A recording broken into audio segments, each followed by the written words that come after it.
అందరికీ నమస్కారం. నేను హరీష్ రంగోజీ. మన అంబటి రాంబాబు గారు ఏదో మాట్లాడుతున్నారు. ఏం మాట్లాడుతున్నారు ఒకసారి చూద్దాం. సంవత్సరం కాబోతుంది.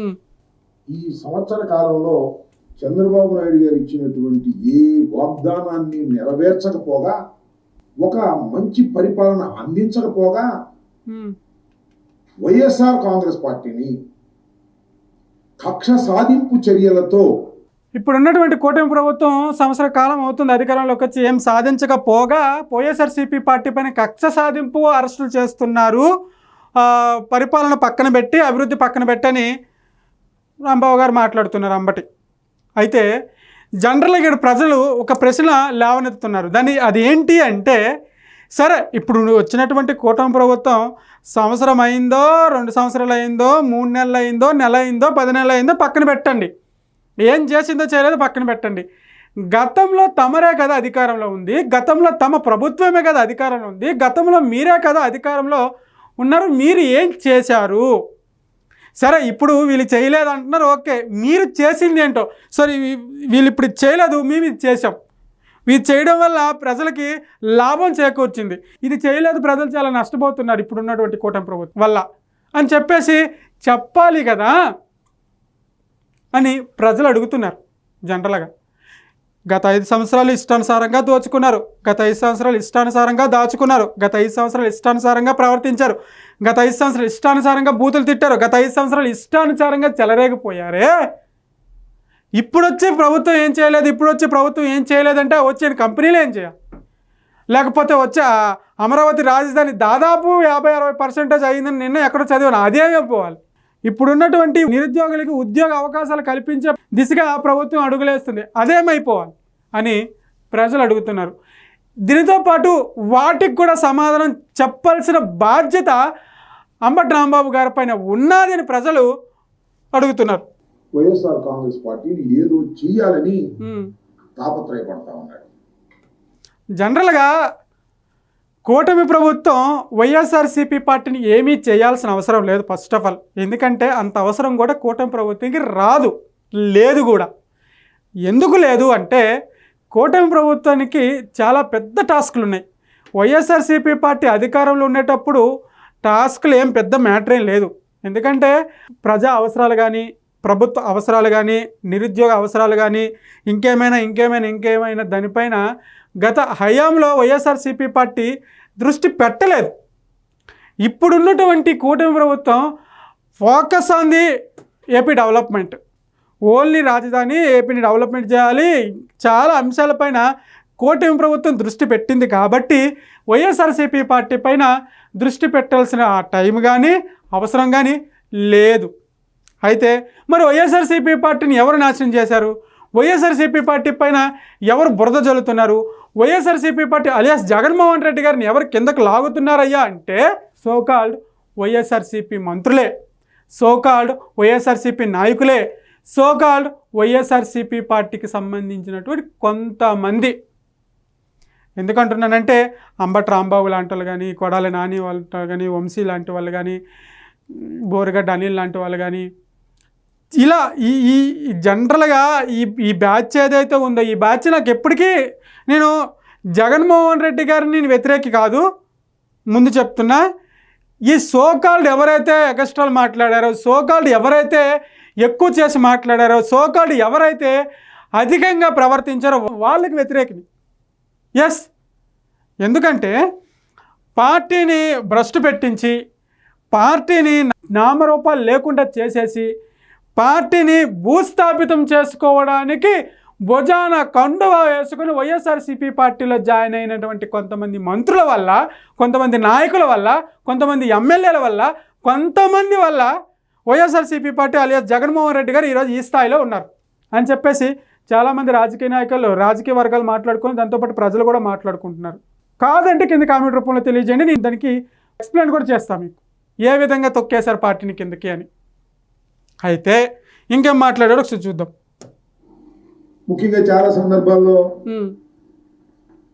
తెలుగుదేశం పార్టీకి చెందిన నాయకులు, కూటమి నాయకులు అంటూ ఉంటారు 11 సీట్లే వచ్చాయి, 11 సీట్లే వచ్చాయని. 11 సీట్లు వచ్చినటువంటి వైఎస్ఆర్ కాంగ్రెస్ పార్టీని చూసి ఎంతగా భయపడుతున్నారో ఈ సంవత్సర కాలంలో జరిగినటువంటి పరిణామాలు ఒక్కసారి పరిశీలిస్తే అర్థమవుతాయి. ఇప్పుడు మీకు ఒక విషయం చెప్పా, వైఎస్ఆర్సీపీ పార్టీని ఎందుకు ఈ స్థాయికి వెళ్ళిపోయింది, వైఎస్ఆర్సీపీ పార్టీ ఎందుకు ఈ స్థాయికి కిందకి దిగజారిపోయింది అంటే ఈ మాటలు, ఇలాంటి వ్యక్తుల వల్ల. ఎందుకని కూడా చెప్తా. ఇప్పుడు ఇంత పెద్ద ప్లాట్ఫారంలో కూర్చున్నారు ఈయన, కింద వెనక వైఎస్ఆర్సీపీ ప్లకార్డ్ వేసుకున్నారు, మీడియా ముందు మాట్లాడుతున్నారు, పక్కన గోరెంట్ల మాధవ్ కూడా ఉన్నాడు. గోరెంట్ల మాధవ్ అని అనుకుంటున్నా. మరి అయితే ఇక్కడ కూర్చొని మాట్లాడాల్సిన మాటలు ఏంటి, ఏం మాట్లాడాలి తెలుసా? నిజమైన నికార్సైన దమ్మున్న రాజకీయ నాయకుడైతే ఏం మాట్లాడాలి తెలుసా?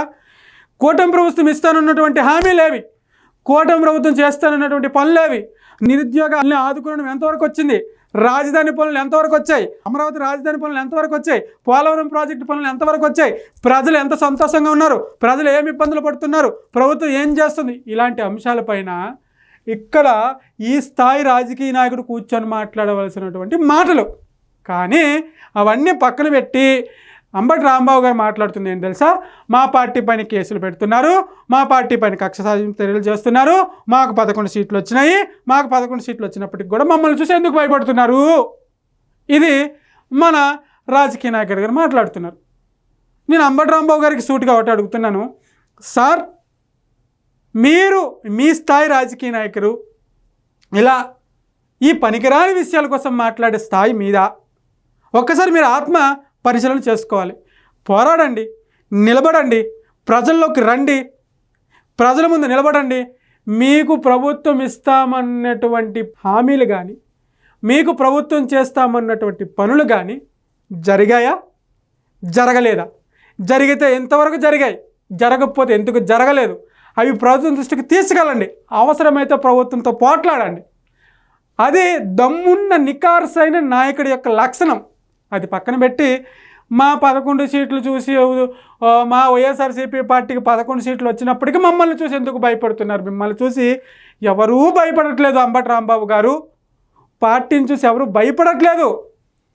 కేసులు పెడుతున్నారు. ఎందుకు కేసులు పెడుతున్నారంటే గతంలో మన నాయకులు చేసినటువంటి కొన్ని పనికి మాలిన పనులు ఏవైతే ఉన్నాయో అవి బయటికి వచ్చాయి, ఆధారాలతో దొరుకుతున్నారు కాబట్టి కూటమి ప్రభుత్వం తన పని తను చేసుకుపోతుంది. చట్టానికి ఎవరు చుట్టాలు కాదనే విషయం మీకు కూడా తెలుసు. సో ఆ విధంగా ముందుకెళ్తున్నారే తప్ప మరే భయపడో కాదు, ఇంకా విషయం అసలే కాదు. సోషల్ మీడియా వర్కర్స్ని అరెస్ట్ చేశారు, నెలల తరబడి జైల్లో పెట్టే కార్యక్రమం చేశారు. వైఎస్ఆర్ కాంగ్రెస్ పార్టీకి సంబంధించినటువంటి మాజీ శాసనసభ్యుల్ని అరెస్ట్ చేసే కార్యక్రమాలు చేశారు. కొంతమంది యాంటిసిపేటరీ బిగిస్తారు, ఇదే మా పార్టీకి ఇది చేశారు, మా పార్టీకి అది చేశారు, మా పార్టీకి ఇది చేశారు, మా పార్టీకి అది చేశారు అనే అంశాలే ఉన్నాయి.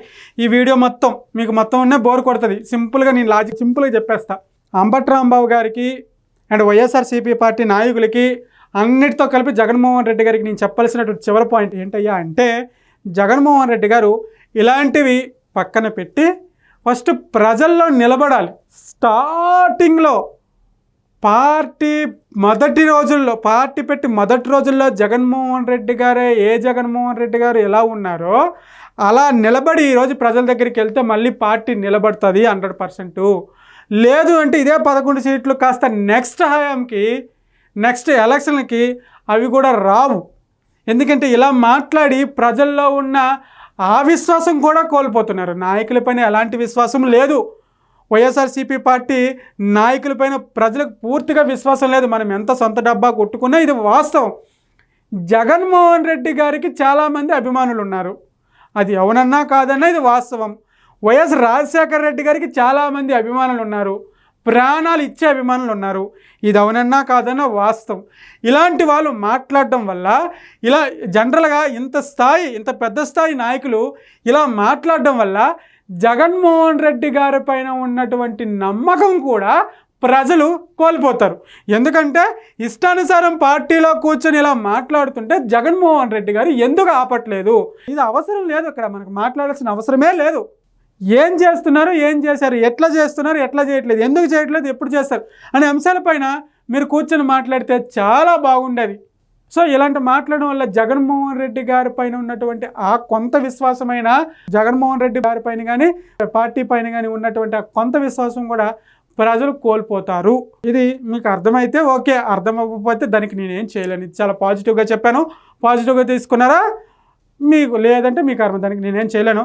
వీడియో పైన మీకు ఏమైనా అభిప్రాయం ఉంటే కింద కామెంట్ రూపంలో తెలియజేయండి. Thank you.